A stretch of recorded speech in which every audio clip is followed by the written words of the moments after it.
Você vai ver hoje no canal do Trabalhador Francisco Machado, coordenador-chefe da Coordenadoria das Cidades.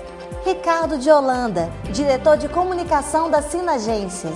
Tiago Miller, diretor administrativo, e Carlos Eduardo, diretor de comunicação do Simpol do Goiás. Júlio César Pérez, presidente do Sinduscom DF. E encerrando no quadro Saia do Vermelho, o professor Roberto Soares, com o tema Previdência Privada. Não saia daí, o canal do Trabalhador está no ar.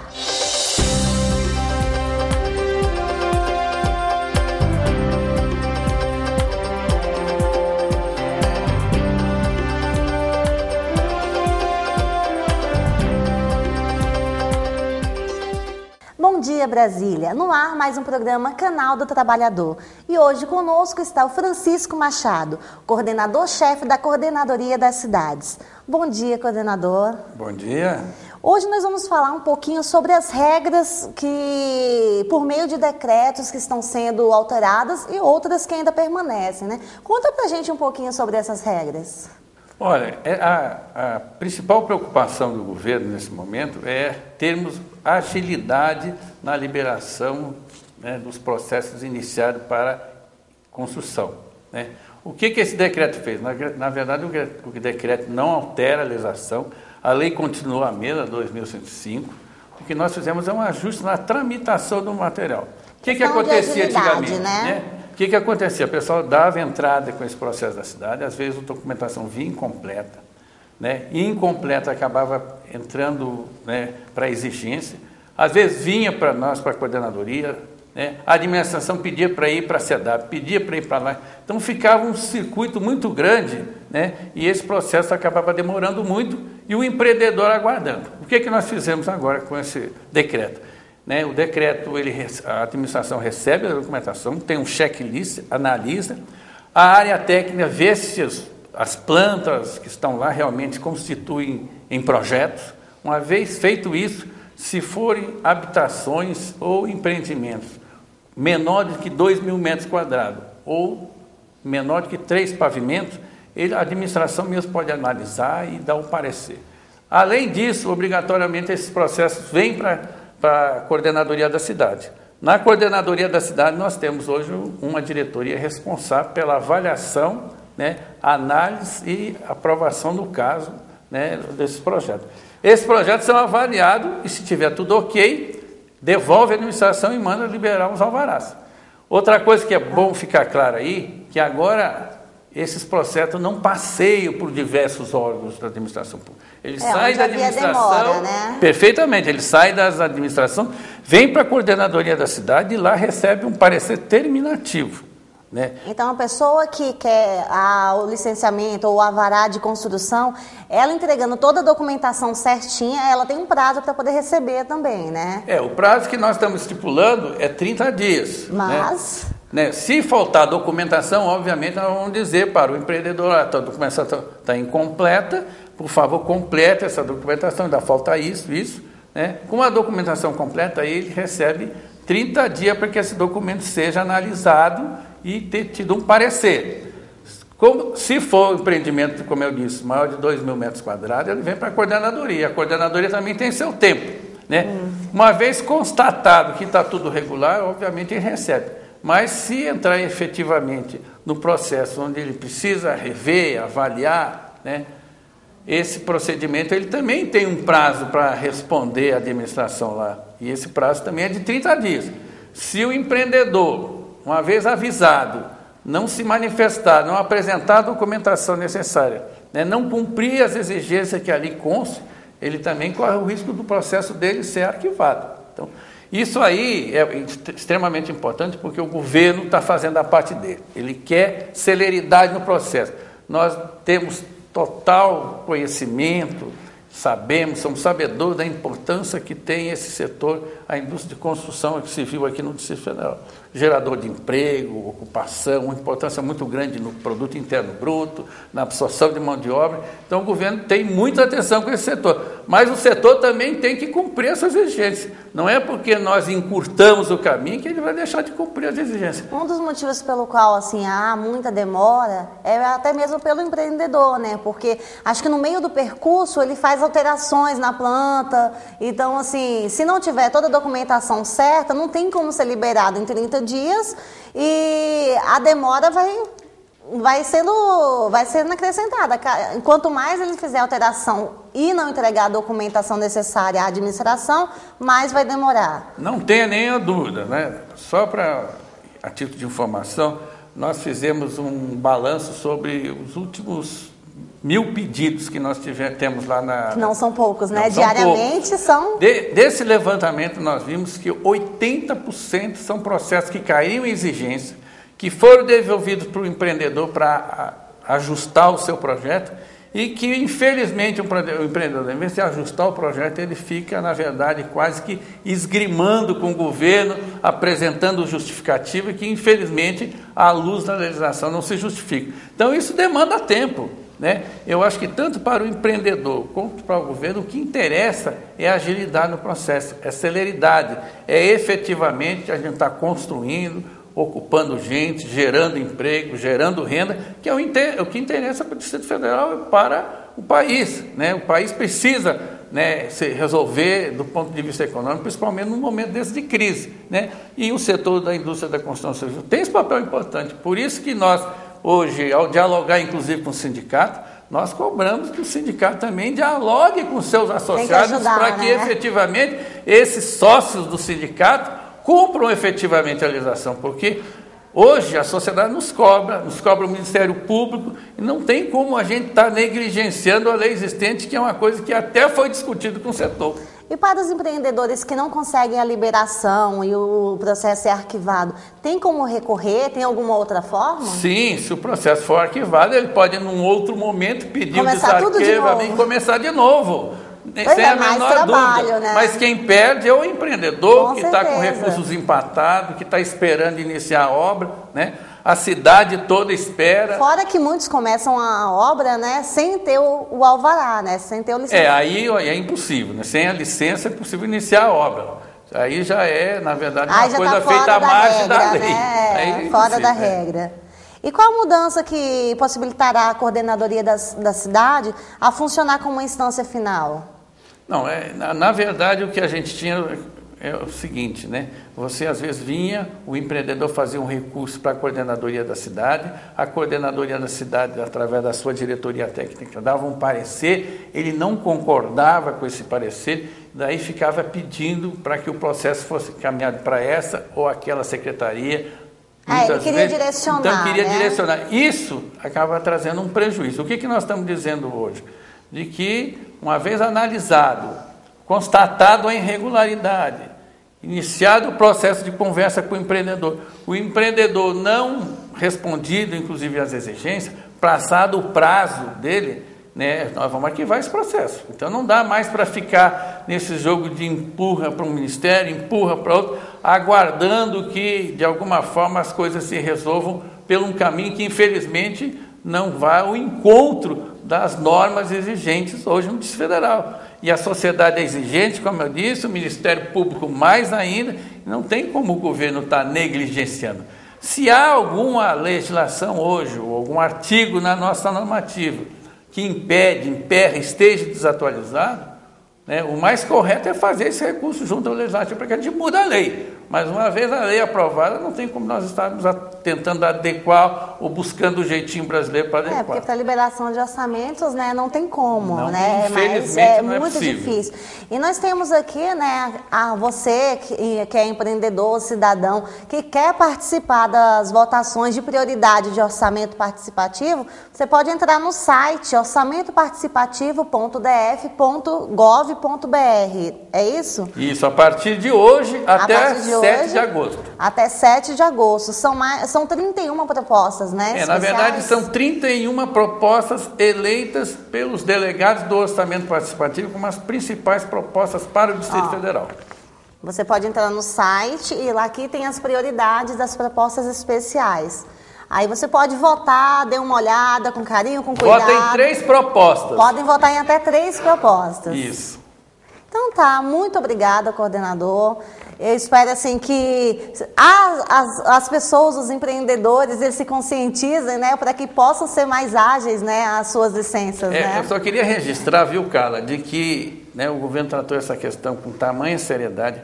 Pode convir que já no ano passado nós publicamos um decreto emergencial para tratar essa questão. Não foi suficiente. Hoje nós temos esse outro decreto que nós publicamos em junho. Criamos uma diretoria dentro da coordenadoria da cidade para tratar especificamente desse processo, para dar agilidade, celeridade ao processo, e vemos no nosso Distrito Federal cada vez melhor. Ou seja, o governo está fazendo a parte dele, agora você, empreendedor, também tem que fazer a sua parte. É isso, né? Muito obrigada e seja muito bem-vindo, tá? Muito obrigado. E o Canal Trabalhador vai a um breve intervalo e volta já já. Metal Fino.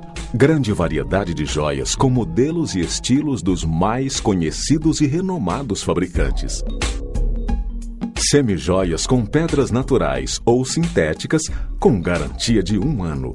Os mais belos relógios para você e para quem você ama. Metal Fino, 304 Sul. Fone 3322-8342. Nós da Canal Produções temos um convite muito especial para fazer para você, nosso telespectador. Na próxima quinta-feira, dia 2 de junho, a partir das 20 horas, no Carpe Diem da 104, na Asa Sul, teremos o lançamento do livro Inês é Morta, Viado, Piranha e Outros Bichos, em sua 2ª edição. Neste livro, o autor Raul Canal traz para nós diversas informações sobre verbetes brasileiros, como porquê de agora é tarde, Inês é morta, por que ser chamado de viado, por que se utilizar o termo piranha. Não perca, venha tomar um chopp com a gente nessa maravilhosa noite de autógrafos. Não esqueça, quinta-feira, dia 2 de junho, esperando vocês às 20 horas no Carpe Diem da 104 Sul. E o Canal do Trabalhador está de volta com o presidente do Sinduscom DF, Júlio César Pérez. Bom dia, presidente. Bom dia, Carla. Existem mais de 2 milhões em metros quadrados de obra aguardando a liberação de alvará de construção. De acordo com o Sindicato da Indústria da Construção Civil do DF, Sinduscom DF, entre as regiões administrativas que mais possuem projetos pendentes estão Águas Claras, com 19, Noroeste, com 14 e Samambaia, com 13. A retomada dos processos geraria mais de 13 mil empregos. É isso mesmo, presidente? Carla, sem dúvida nenhuma, nós temos um problema muito grande hoje, junto às administrações regionais, que é o número de pessoas para aprovações de projeto, técnicos que possam fazer as análises de projetos. E isso já é uma preocupação do sindicato desde o ano passado, quando na agenda legislativa, na Fibra, nós tivemos a oportunidade de entregar ao governador Agnello a nossa preocupação com já um número de processos que estavam em andamento, vamos falar, lento nessas administrações regionais. E agora, com o secretário Bejo na Casa Civil, esse anseio do sindicato, juntamente com a ADEME, nós estamos convergindo isso para um resgate da coordenadoria das cidades, onde os processos terão 30 dias para serem analisados dentro da administração. E estourando esse prazo de 30 dias, esse processo é remetido à coordenadoria da cidade. Também pode acontecer o caso dele ser analisado e ter pendência. Aí a empresa vai cumprir as pendências e também ele é remetido à coordenadoria da cidade para que seja feita a análise final e a sua aprovação. E como o senhor está vendo essas mudanças anunciadas pelo governo? O número de processos é muito grande, isso vai gerar mais de 2 milhões e 50 mil metros quadrados de obra, uma geração de emprego em torno de 13 mil empregados. Então, Brasília está precisando disso. Nós temos hoje obras importantes como a Copa do Mundo, né, que é o estádio, que nós temos aí 4 mil empregos só ali, mas essas obras vão acabar. Então, nós temos que gerar novos empregos para a construção civil, que hoje detém 72 mil trabalhadores. Então, a gente vê que, desatando os nós das aprovações de projeto, nós vamos ter novamente, nova geração de emprego, mais geração de impostos, mais imóveis para que os nossos consumidores possam ter melhores preços, melhores opções dentro de 2 quartos, 3 quartos, 4 quartos, para escolher o seu imóvel. E o problema na concessão do RIT, que é o relatório de impacto do trânsito, ele estará no DETRAN? Ele sempre é analisado no DETRAN. E isso é outro problema, porque ele primeiro está tendo esta demora na administração, que chega a 8, 10 meses, depois vai ao DETRAN para análise do relatório de impacto de trânsito. E o DETRAN hoje tem um número de técnicos pequeno para fazer essas aprovações. São só 5 pessoas e tem outras atividades que precisam ser feitas dentro da engenharia do DETRAN. 5 pessoas apenas para fazer todo o relatório, tudo, para poder passar... Toda a engenharia do Distrito Federal. Então, a hora que você tira ali... O número de pessoas... Irrisório. Total. E a gente sabe hoje, o trânsito tem que ser olhado com muito carinho, né? Todos nós hoje temos a dificuldade de ir e vir. Então, esse é uma coisa muito importante. Foi uma outra solicitação que nós fizemos também ao governador, é que pudesse dotar de maior número de técnicos dentro do DETRAN para que a gente também desafogue. Porque não adianta às vezes você faz a análise do projeto, mas se resolvido as pendências do projeto, mas o DETRAN não der o de acordo no RIT, ele também não tem prosseguimento para a aprovação final e a geração do alvará que dá início à obra. E o número de técnicos aumentariam através de concursos públicos, né? O secretário Berge também está vendo isso, né? Ele está olhando isso com muito carinho. Nós temos certeza que será dotado de maior número, já está sendo até providenciado esse maior número de técnicos, e a gente espera que agora, com a agilidade vamos falar assim, da coordenadoria da cidade, porque ela vai aprovar, e aí também será cobrado do DETRAN maior agilidade. Com maior número de técnicos, a gente espera reduzir essa aprovação desde a entrada, até você colocou muito bem no início da nossa conversa, o aspecto de ter que fazer uma análise documental. Porque antes, às vezes, a pessoa colocava o seu processo dentro da administração, faltando documento. Então, não adianta, né? Vai demorar, não tem como o prazo de... Por mais que tenha um prazo de 30 dias para ser analisados e entregues, como é que vai ser analisado e entregue caso falte alguma documentação? E ficava obstaculizando uma análise de outros projetos. Né? Outros projetos. Então, primeiro faz a análise de documento. Se essa análise de documentos estiver ok, aí sim, recebe o protocolo e começa a contar os 30 dias.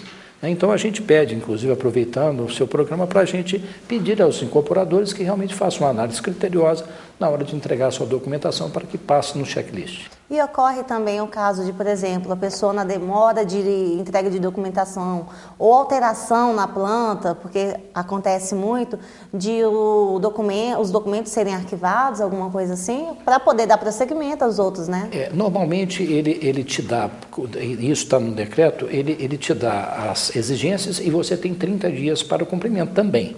Não cumprindo, ele fica arquivado. Ele vai para uma lista de arquivo e pode ser retomado quando a pessoa... Mas aí ele é retomado de acordo com a documentação que já tem ou ele começa do zero? Começa da estaca zero. Aí ele vai uma nova lista que recebe começa um tudo novo protocolo para mais 30 dias. Por isso é importante que o incorporador, os projetistas do incorporador, que apresente o projeto com o processo completo. E como os construtores estão percebendo essa mudança na prática? Eu acho assim, o sindicato, juntamente com a ADEME, a gente tem colaborado com a Secretaria de Governo, o secretário Berge está muito determinado. Agora nós temos que esperar um pouquinho, porque estão começando a trabalhar agora, né? O decreto saiu recentemente, os processos estão indo para a coordenadoria também está formando a sua equipe, que são 16 pessoas que o secretário irá colocar. Então, a gente vai sentir isso nos próximos 60 dias, porque aí a equipe estará completa e esses primeiros projetos que estão sendo analisados, já a gente vai ver a sua celeridade, a parte de análise do RIT, e aí nós vamos realmente ter. Mas eu tenho muita fé que nós vamos realmente começar a desafogar da agora para frente. Mas esses 30 dias, eles não são suficientes, né, pela falta de técnicos, né? Porque como são apenas 5 técnicos, para poder analisar todos esses documentos e fiscalizar, é impossível em 30 dias, né? Porque atende todo o DF, né? A gente tem que entender bem que são a estruturação da coordenadoria da cidade, que são 16 técnicos que vão analisar os projetos. e reforçar o DETRAN com o maior número de analistas também para que libere o RIT, que são duas coisas que tem que trabalhar em conjunto, né? A hora que nós tivermos a coordenadoria com todos os elementos, os 16 analistas, e o reforço do DETRAN, aí sim que nós vamos ver a coisa, nós vamos ter uma agilidade maior. E o que o sindicato está fazendo para prevenir os acidentes? Porque ultimamente, infelizmente, nós estamos vendo muitos acidentes, né, com os trabalhadores da construção. Nós temos feito, vamos falar assim, um trabalho muito árduo desde o ano passado, porque o ano passado nós tivemos um número grande de acidentes, nós tivemos 17 mortos no ano passado, que saiu completamente da média nossa aqui, que era em torno de 6, embora o número de trabalhador cresceu muito também. Mas nós começamos com a execução de um checklist, onde nós estamos já na segunda edição, onde nós temos os principais itens da NR que tem que ser obedecida para a análise de risco da engenharia, bem como a saúde do trabalhador. Então fizemos esse checklist e agora estamos focando na segunda edição os pontos principais dos acidentes, que são a parte de queda de andaime, a parte de soterramento e a parte de choque elétrico. Então, e paralelamente a isso, temos feito palestras trazendo, por exemplo, com relação a andaime, nós trouxemos empresas que alugam andaime, que são andaimes fachadeiros e o balancinho, aquele que sobe automaticamente, para que faça uma prevenção junto aos engenheiros e os nossos técnicos de segurança, né? Então, nós estamos trabalhando num lado preventivo com palestra, com o outro lado com checklist para que as empresas que são associados possam ter isso e fazer a sua prevenção, que é a palavra maior. Na realidade tem um kit, né, de prevenção individual e o de prevenção coletiva, se eu não me engano, né, que é dada pela empresa, se eu não me engano, é isso? Na verdade, você tem a obra, você tem as etapas. Então, quando você está falando em escavação, é que nós colocamos. Vai de acordo com o trabalho, vai né? de acordo com a etapa da obra. Quando você está, por exemplo, terminou a estrutura, já são andames fachadeiros, que é uma área perigosa. Então, nós temos feito as palestras e, ao mesmo tempo, o checklist nosso, esse tem que ser analisado quase quinzenalmente, que você faz uma análise da obra das coisas que a NR determina. Então, para que você não possa estar prevenindo para que evite o acidente. Porque eu acho que a preocupação, não só nossa, como de todos em geral, é porque a Copa está aí. Então, assim, a construção civil ela está acelerada, né? Porque tem várias obras aí que estão pendentes, outras que vão começar e outras que já estão bem avançadas.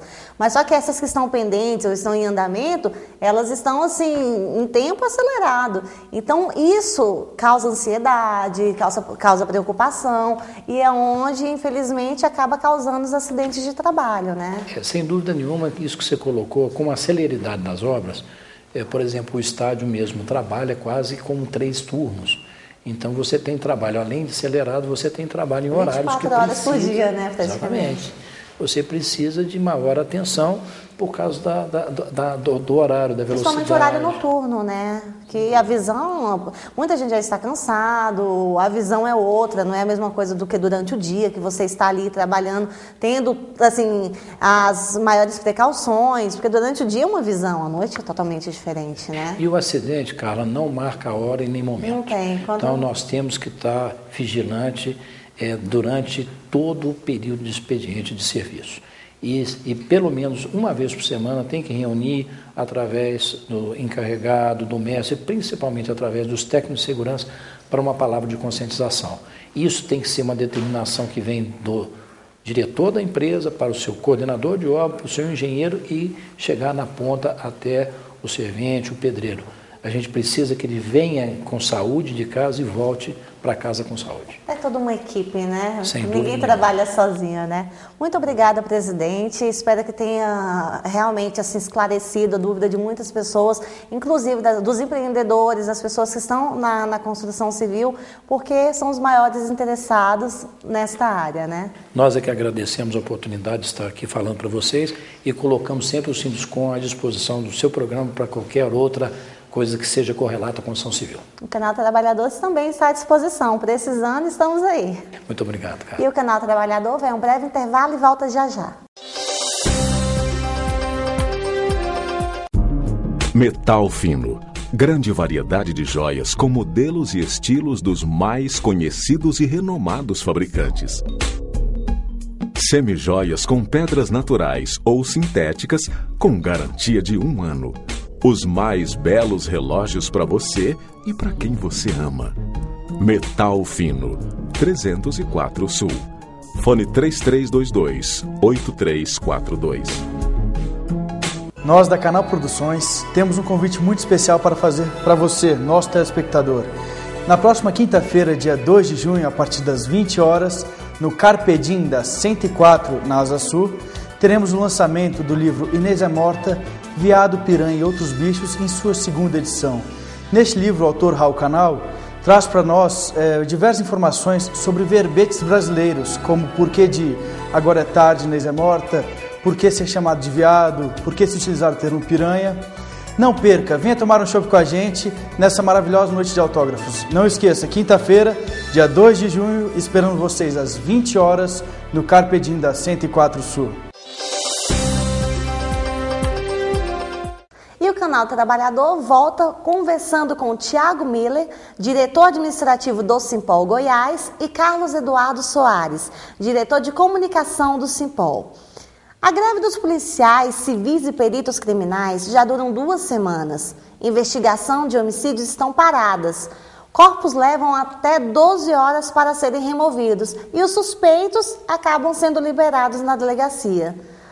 Bom dia Carlos, bom dia Tiago. Conta pra gente um pouquinho como é que está sendo e se realmente as pessoas que cometeram os crimes estão sendo liberadas ou depende do crime?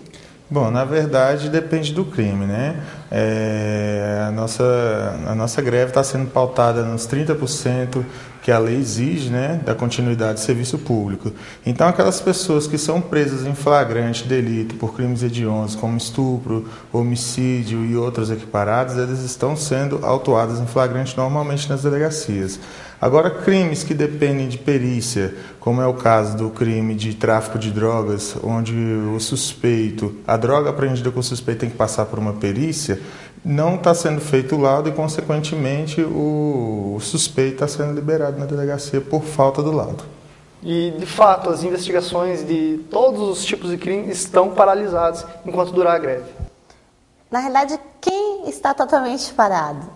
Não, nós estamos paralisados, agentes, escrivães de polícia, da Polícia Civil, e peritos, médicos legistas, auxiliares de autópsia e fotógrafos policiais da Polícia Técnico-Científica estão paralisados. Os principais, né? De fato. Que realmente precisam, né? Os Para fazer a investigação. O que realmente é a ponta de lança, tanto da Polícia Civil quanto da Polícia Técnico-Científica.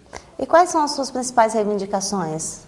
Bom, na verdade, a gente está cobrando nada mais aquilo que já era uma promessa de campanha do nosso governador, né, do Marconi Perillo, quando em época de campanha ele prometeu equiparar o salário da Polícia Civil do Estado de Goiás com a Polícia Civil do Distrito Federal, né? Prometeu também diminuir a disparidade entre o salário do delegado de polícia e o salário do agente do escrivão, né? Há uma diferença muito grande do salário dos policiais civis de Goiás para os policiais civis de Brasília? O policial civil de Goiás ganha inicial R$ 2.970. O policial civil de Brasília em torno de R$ 7.500. É uma diferença bem... diferença significativa, né? E um delegado de polícia de Goiás pode pagar 4 policiais civis de Goiás, entre agentes e escrivães. O salário do delegado de polícia equivale a 4 salários nossos. E os delegados também estão parados ou não? Não, a atividade do delegado eles estão trabalhando, né? Mas até mesmo porque eles conseguiram... Isso, eles já almejaram, né, o objetivo deles, né? E, na verdade, assim, se a gente for falar no sentido estrito, eles não estão trabalhando porque depende, né? Assim, quem toca a delegacia, quem conjunto, trabalha com a investigação diretamente, é o agente ou o escrivão de polícia. Já houveram outras paralisações que foram realizadas ano passado? Na verdade, houve uma paralisação o ano passado só envolvendo o entorno do Distrito Federal, né? Naquela ocasião, a greve não se estendeu para o restante do Estado. E a categoria recebeu alguma proposta? Na verdade, o governo fez uma proposta, né, de um aumento por produtividade de serviço, que é difícil você ter uma análise dessa produtividade de 5% a 20%. Mas a gente vale lembrar que ela não alcança os anseios da categoria, né? Ela não incorpora ao salário, isso é para 2014, isso não vai incorporar ao nosso salário e não beneficia os aposentados inativos. E aí voltaram ao trabalho ou continuaram? De fato, tem data para terminar essa gratificação. Em 2014, ao fim de 2014, essa gratificação não seria mais paga. Em maio, ela sumiria do contra-cheque. Sério? Acabaria total? Acabaria. Na verdade, ela não se incorpora, ela é uma simples gratificação, né? Ela vai ter uma gratificação de produtividade que vai se estender até maio de 2014. E essa produtividade, não existe um critério para medir a produtividade de um policial civil, de um agente escrivão. Visto que, por exemplo, um inquérito, uma investigação de homicídio é muito mais demorada do que um flagrante de tráfico. Então, e um escrivão que trabalha registrando ocorrências do escrivão que trabalha lavrando flagrantes. A Polícia Civil tem um campo muito grande de atuação para determinar a produtividade por critério objetivo. E quais são os serviços que são os principais serviços prejudicados mesmo com a greve? Investigação, principalmente. A investigação e o registro, a população sente mais um registro de ocorrências, que só estão sendo registradas ocorrências de crimes hediondos e equiparados, como homicídio, roubo seguido de morte, estupro, esse tipo de crime. E a população, qual é o serviço que ele está tendo acesso?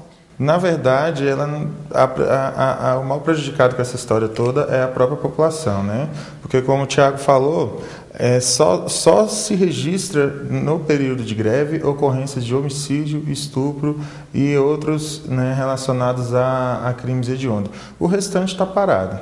Esses crimes hediondos... Vão se arquivando? Não, eles não vão ser arquivados. Não chegam nem a fazer o registro? Não chega a fazer o registro. A gente faz o registro dos crimes hediondos, mas os crimes hediondos também não estão sendo investigados. Então nem adianta a população ir fazer alguma ocorrência, porque na realidade, como estão parados, por mais que façam, se não vão ser investigados, não adianta, né? Esses crimes, eles são o que chamam de ação pública incondicionada.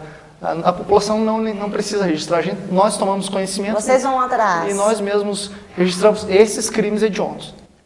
E o governo de Goiás, eles já fizeram alguma proposta dessas novas reivindicações?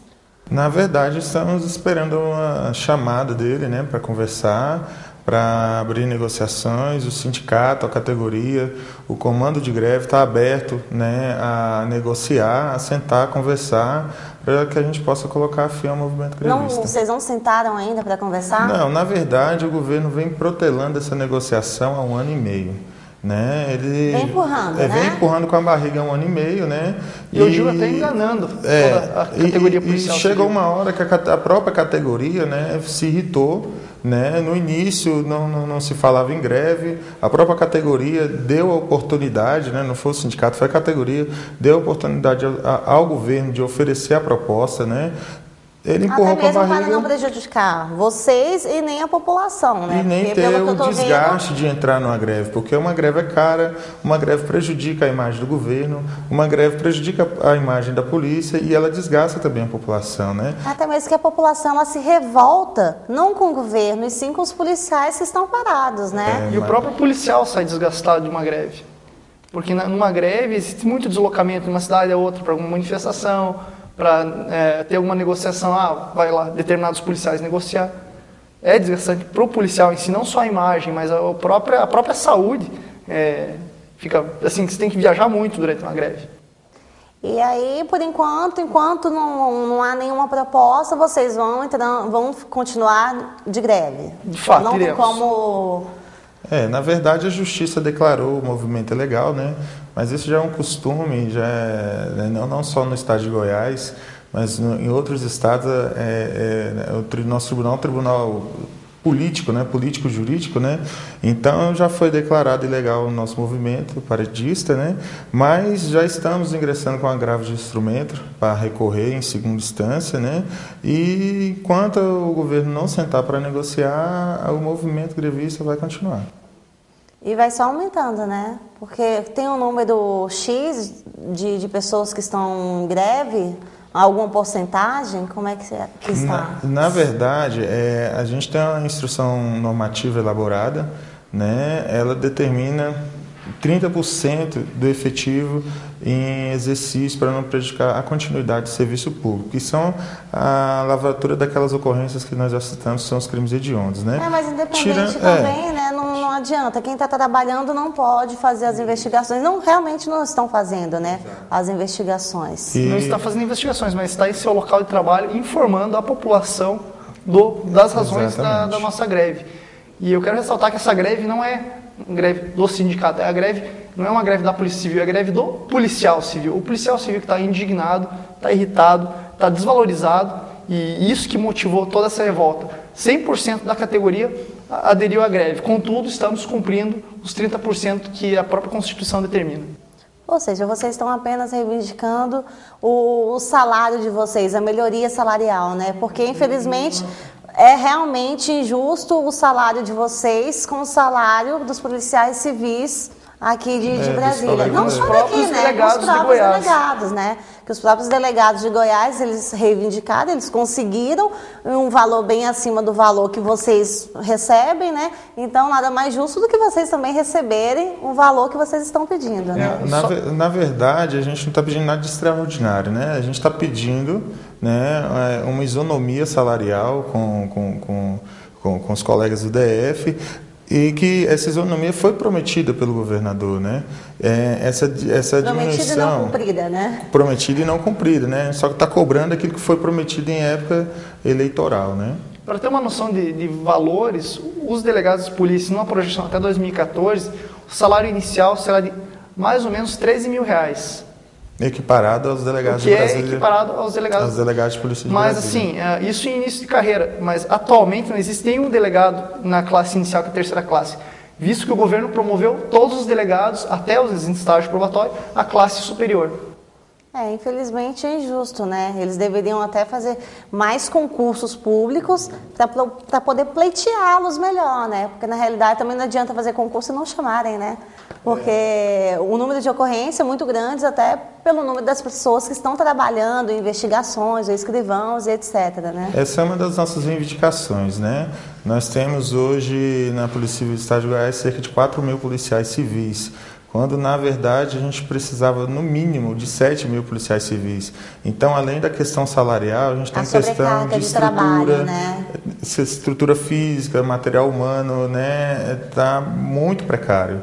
O governo do Estado de Goiás tem que voltar os olhos para essa situação, porque nosso Estado vai acabar virando uma bomba relógio e vai acabar explodindo. Não tem condição humana, nem espaço físico, estrutura, tecnologia. Não tem. Hoje, atualmente, o Estado de Goiás, a Polícia do Estado de Goiás vive numa situação bastante precária. Infelizmente, né, realmente é injusto, né, a equiparação salarial de vocês, mas estaremos aqui, o Canal Trabalhador está torcendo para que sejam pleiteados e para que realmente vocês recebam o que vocês merecem, né, porque a dificuldade é muito grande, o número de ocorrências são grandes, né, o trabalho de vocês diariamente não param, né, então, assim, a questão não é nem só salarial, é a questão de justiça, né. E aqui na questão, sendo específico na questão do entorno, influi diretamente aqui em Brasília, que é a capital federal. A criminalidade de lá e daqui estão extremamente interligadas. E enquanto não existe um planejamento, um programa decente vindo do governo estadual e federal em relação à valorização salarial e a questão estrutural, isso aqui vai continuar do mesmo jeito que sempre foi. Muito obrigada, Carlos Eduardo e Tiago Miller, que realmente sejam apleiteados, né, cada pedido de vocês. E o Canal Trabalhador realmente, assim, ele espera que tudo dê certo, né, porque a situação, ela realmente é crítica, não é fácil. Eu não vou nem falar como sindicalista, falar como policial civil. A gente agradece esse espaço que foi dado para a gente explanar as razões da nossa greve. Que o governo de Goiás tem usado várias, até mentiras, divulgando que como se nós estivéssemos negando o aumento. A gente não nega o aumento e a gente está aberto em negociação. É um desabafo, né? O Simpol e a Polícia Civil do Estado de Goiás agradecem a oportunidade. Obrigada a vocês. E o Canal Trabalhador vai a um breve intervalo e volta já já. Metal fino, Grande variedade de joias com modelos e estilos dos mais conhecidos e renomados fabricantes. Semijoias com pedras naturais ou sintéticas com garantia de 1 ano. Os mais belos relógios para você e para quem você ama. Metal Fino, 304 Sul. Fone 3322-8342. Nós da Canal Produções temos um convite muito especial para fazer para você, nosso telespectador. Na próxima quinta-feira, dia 2 de junho, a partir das 20 horas, no Carpedim da 104, na Asa Sul, teremos o lançamento do livro Inês é Morta, Veado, Piranha e Outros Bichos, em sua 2ª edição. Neste livro, o autor Raul Canal traz para nós diversas informações sobre verbetes brasileiros, como porquê de agora é tarde, Inês é morta, por que ser chamado de veado, por que se utilizar o termo piranha. Não perca, venha tomar um chopp com a gente nessa maravilhosa noite de autógrafos. Não esqueça, quinta-feira, dia 2 de junho, esperando vocês às 20 horas no Carpedim da 104 Sul. Estamos de volta com o Canal do Trabalhador e conosco Ricardo de Holanda, diretor de comunicação da Sinagências, Sindicato Nacional dos Servidores das Agências Nacionais de Regulação. Bom dia, Ricardo. Bom dia. Conta pra gente um pouquinho o que está acontecendo, porque a greve está geral, né, em todas as agências reguladoras, que começou no dia 16 de julho, continua forte em todo o país e segue conquistando adeptos, né? A expectativa do sindicato é que a partir dessa semana o número de servidores a favor da greve aumente, né? Por quê? Perfeito. Inclusive hoje teve um decreto presidencial retirando os servidores públicos federais dos portos e substituindo por servidores estaduais e municipais que atuam na vigilância sanitária, especialmente na parte nas atribuições da Anvisa, que é o órgão regulador do setor, né? Nós somos 10 agências reguladoras. Quais são elas? Anatel. Essas 10 que estão em greve, né? Todas as 10 agências reguladoras estão em greve. Você tem mais ou menos o percentual de quantas pessoas estão em greve? Está em torno de 55% a 65%. Mais da metade, né? Mais da metade dos servidores públicos federais. E quais são as suas principais reivindicações? As nossas reivindicações são equiparação às carreiras de Estado, né? Que seria a Receita Federal e ao ciclo de gestão. Remuneração por subsídio, que é uma parcela única, que hoje a gente tem um vencimento básico, mais gratificações, parcelas que a gente não leva para a aposentadoria. Por isso que o trabalhador hoje em dia está preocupado em função disso. E a questão de uma carreira única da regulação federal em função de existirem 2 quadros de pessoas dentro das agências reguladoras, o que tem dificultado reconhecidamente pelo Ministério do Planejamento como uma questão de difícil gestão de pessoas. E já houve algum encontro com o governo? Aconteceram aí mais de 10 reuniões improdutivas e que... não houve nenhuma proposta? Não houve nenhuma proposta, nem contraproposta, na verdade. E as negociações não têm conteúdo em si de negociação, nem seja lá financeira ou de melhoria do serviço público em si das agências reguladoras, dos servidores que nelas atuam, são os reguladores federais.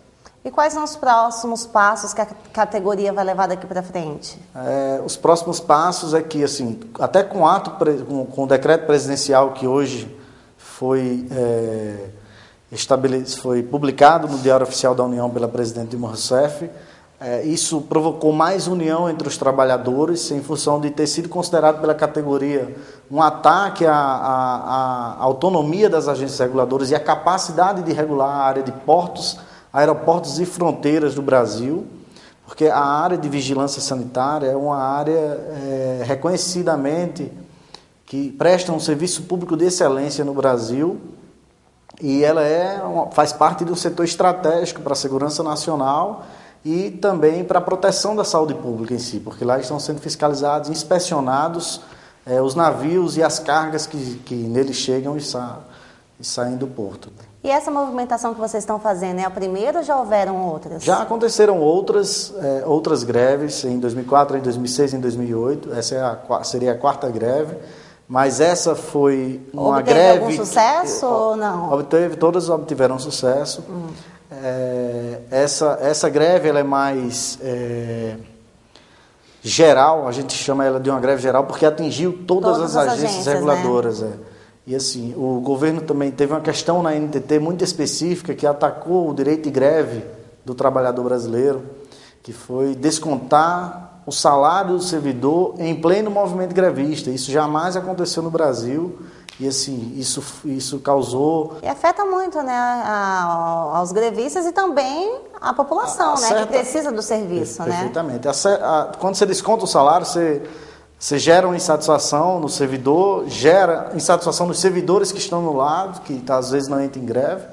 Na verdade, o pessoal teve o salário descontado, a gente conseguiu reverter ainda politicamente e em conversa com o Ministério do Planejamento, que de forma prudente... Que é o que está à frente, exatamente, né? Que é o que está à frente, retornou, mas a gente considerou isso como um ataque ao direito de greve, que está escrito na Constituição e não pode ser ferido. Né? E como é que está sendo o atendimento das pessoas que procuram os serviços das agências reguladoras? Os serviços das agências reguladoras, tipo um canal de denúncia, como a Anatel, tem um 331, que você pode ligar de qualquer telefone, é o 0800 das agências, os canais de internet.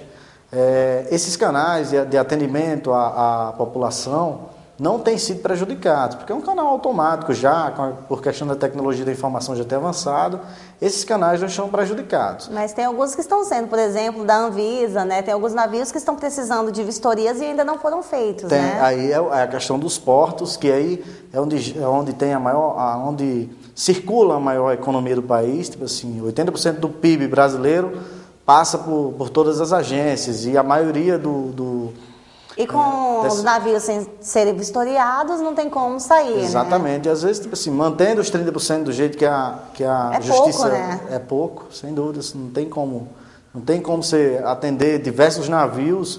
Mais de, por exemplo, 12 navios estão enfileirados hoje no Porto de Suape.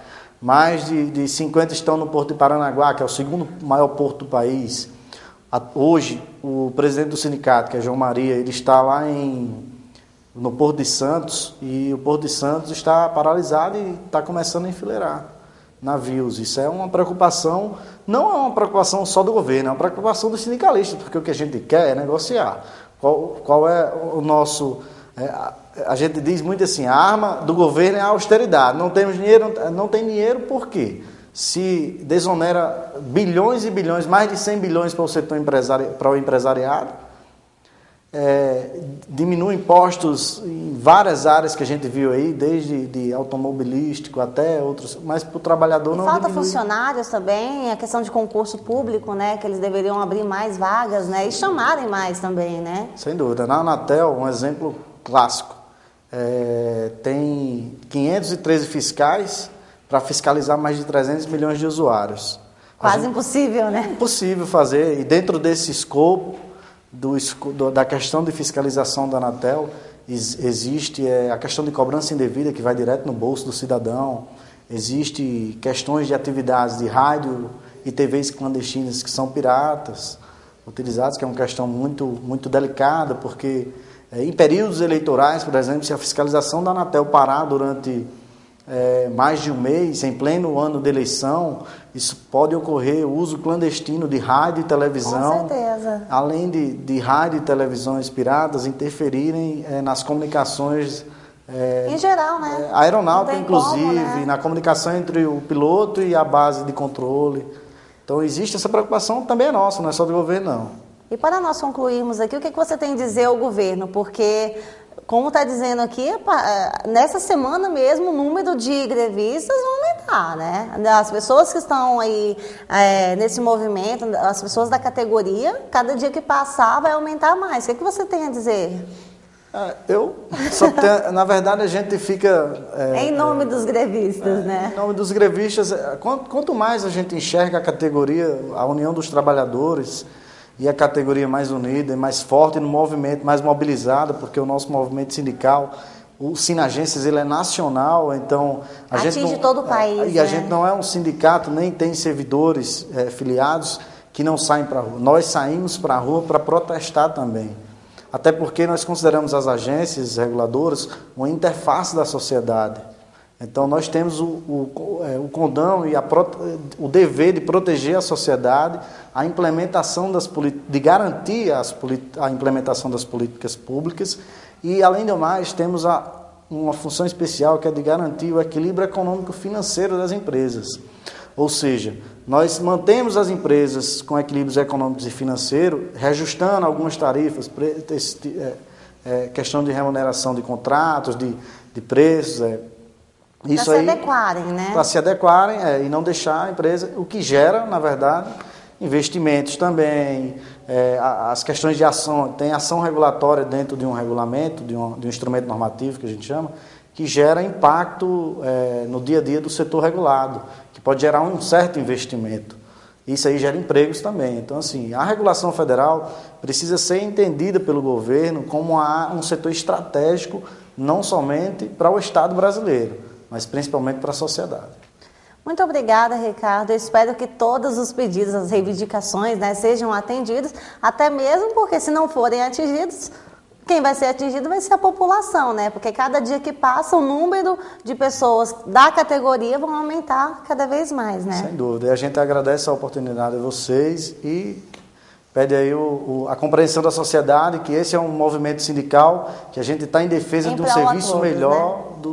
Um serviço público melhor para toda a nação. Com certeza. Tá, e está aí a reivindicação do nosso querido amigo em nome de todos os grevistas, né? E o Canal Trabalhador vai a um breve intervalo e volta já já. Metal Fino. Grande variedade de joias com modelos e estilos dos mais conhecidos e renomados fabricantes. Semijoias com pedras naturais ou sintéticas com garantia de 1 ano.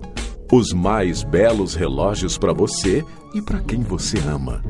Metal Fino, 304 Sul. Fone 3322-8342. Nós da Canal Produções temos um convite muito especial para fazer para você, nosso telespectador. Na próxima quinta-feira, dia 2 de junho, a partir das 20 horas, no Carpedim da 104, na Asa Sul, teremos o lançamento do livro Inês é Morta, Veado, Piranha e Outros Bichos, em sua 2ª edição. Neste livro, o autor Raul Canal traz para nós diversas informações sobre verbetes brasileiros, como porquê de agora é tarde, Inês é morta, por que ser chamado de veado, por que se utilizar o termo piranha. Não perca, venha tomar um chopp com a gente nessa maravilhosa noite de autógrafos. Não esqueça, quinta-feira, dia 2 de junho, esperando vocês às 20 horas no Carpedim da 104 Sul. Estamos de volta com o programa Canal do Trabalhador e o quadro de Saia do Vermelho com Roberto Soares. O tema de hoje é Previdência Privada. A cada dia que passa, a expectativa de vida do homem aumenta. No Brasil, por exemplo, de 1980 para 2002, ela cresceu 62,5 para 71 anos, segundo o IBGE, e a tendência é continuar a crescer.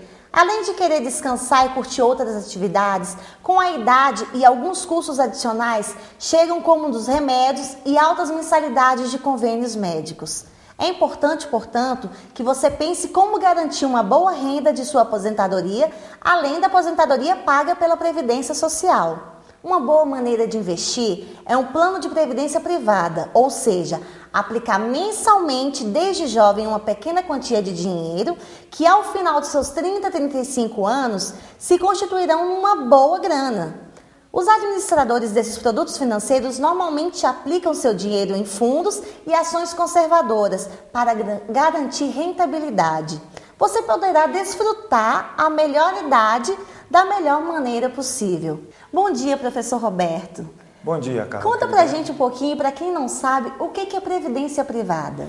Previdência privada, Carla, na verdade é um investimento, é uma modalidade de investimento que tem, por sentido próprio, garantir, né, uma renda extra no final do seu período de trabalho, né, quando você realmente fosse aposentado, no final dos seus 30, 35 anos de serviço. Tá? E uma modalidade que fora do Brasil já é muito difundida, mas que dentro do Brasil está começando a se difundir agora, né? Mas ela é bastante rentável. bastante rentável. Existem algumas fases, né? Quais são as fases? Por exemplo, tem a fase de acúmulo, fase de renda. A fase de acúmulo é quando você começa a captar essa previdência.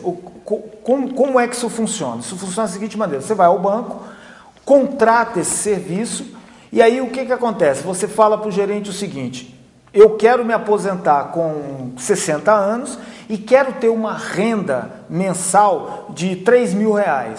Então, de acordo com uma tabela, que a gente chama tabela de mortalidade, que já é uma tabela pré-estabelecida. Lá eles têm os valores certinhos. Já tem os valores certinhos, né? E ele vai te dizer quanto você precisa depositar mensalmente para que no final desse tempo você possa usufruir depois disso dessa renda que você tanto quer. Essa é a fase de acúmulo, né? Fase de acúmulo, que você vai depositar, que você vai todos os meses pagar. É uma poupança. Você mesmo, né? Uma poupança que você faz. Isso, é uma poupança. E tem a fase de renda, que é a fase que você recebe o dinheiro. Tá certo? Essa fase de receber, aí é que está a grande diferença. Já entra na aposentadoria? Já entra na aposentadoria, ou você pode fazer o resgate. Você não precisa necessariamente receber aquilo mensalmente como se fosse uma aposentadoria. Você pode ir lá e resgatar todo o seu dinheiro. Pode pegar todo o valor total? Todo o valor que você investiu, mais a rentabilidade. E olha que hoje é um dos investimentos de maior rentabilidade no mercado. E você pode pegar o valor total também, dividir por X valor, por exemplo. Ao invés de ser 3.500, eu quero 6.000 por mês, vai de acordo com o que a pessoa desejar? Isso. Você pode aumentar aquela sua renda por mês, mas lembrando sempre do seguinte: o aumento da renda de resgate por mês vai implicar na diminuição do tempo que você vai receber aquilo. Por exemplo, você fala assim: eu quero receber durante 10 anos X. Se você aumentar a quantidade, o valor que você vai receber, você vai diminuir o tempo, porque tudo é um cálculo, né? Se você optou por receber durante sua expectativa de vida, você vai se aposentar com 60, sua expectativa de vida é até os 80. Então, durante 20 anos, você vai receber mensalmente R$3.000. Não, agora eu quero receber R$6.000. Então, você não vai receber durante 20 anos, você vai receber durante 10 anos, durante 15 anos. Aí vão ter que ser feitos novos cálculos. E a partir de que idade que a pessoa pode começar a depositar o seu dinheiro para ter uma aposentadoria? Tecnicamente, Carla, hoje em dia, as pessoas, como está começando a ser bastante difundido, então as pessoas estão começando a fazer para os filhos, né? O seu caso, a princesinha que está nascendo, você já pode fazer, sair daqui correndo, ir no banco, entendeu? E fazer uma previdência para ela. Mas o próprio jovem, ele tem um limite de idade, né? O jovem pode fazer, entendeu? O jovem pode fazer, o adulto pode fazer. E para o jovem menor de idade, sempre tem que ter um adulto, entendeu? Tá. Responsável. Por quê? Porque o jovem, ele menor de idade, não pode fazer o resgate. Imagina, sua filha, você faz hoje, quando ela fizer 15 anos, ela aborrece, vai lá, tira o dinheiro para morar sozinha. Não pode. Não pode, de jeito nenhum. Não pode, de jeito nenhum. Com certeza. E defina o tipo de renda, porque são vários tipos de renda, né? Tem temporária, vitalícia, reversível ao beneficiário. O que acontece? Justamente para essa previdência ser bem atrativa, eles resolveram ajudar a pessoa. Por exemplo, você tem a renda temporária. Você define com a pessoa, quando você vai contratar a previdência, que você quer receber aquela determinada renda durante determinado tempo. Quero receber durante 15 anos. É de acordo com as suas condições, Isso, eu quero receber durante 10 anos. Essa é a renda temporária. Você tem uma renda vitalícia. Eu quero receber até morrer. Então, eu quero continuar recebendo isso. Enquanto eu viver, eu quero receber. É a renda vitalícia. Aí, quer dizer, é um dinheiro maior. Depende da idade da pessoa para você saber mais ou menos fazer calcular um valor X para poder receber durante um determinado tempo, né? É a tábua de morte que eu falei com você. Pois é, porque não tem como saber quando você vai morrer, né? Exato, porque a expectativa de vida do brasileiro, hoje a expectativa de vida do brasileiro é 70 anos. Então, o que acontece? Então, quando você calcula que o cara vai viver até 70 anos. Se ele viver mais do que isso, é lucro para você e prejuízo para a instituição. Porque ele vai ter que pagar. Exatamente, a instituição vai ter que continuar pagando. Tá? E tem a renda vitalícia reversível para o beneficiário. É aquela vitalícia do seguinte: eu quero contratar a previdência privada e quero receber isso aí. Caso aconteça alguma coisa comigo, eu indico o meu filho, indico a minha esposa. É o beneficiário mesmo, beneficiário para continuar recebendo aquilo. Tá certo? Tá certo. Então, muito obrigado. E aqui nós temos um lembrete, né? Que não podemos esquecer. Prosperidade é uma questão de escolhas e atitudes. Não se esqueçam disso. E para você que quer tirar suas dúvidas financeiras, como sair do vermelho, aquela sua preocupação que você não sabe o que fazer, é só você mandar um e-mail. E aqui o professor Roberto irá tirar todas as suas dúvidas. Com prazer. Muito obrigada, professor Roberto. E o canal do Trabalhador fica por aqui. Um bom final de domingo para vocês e até semana que vem.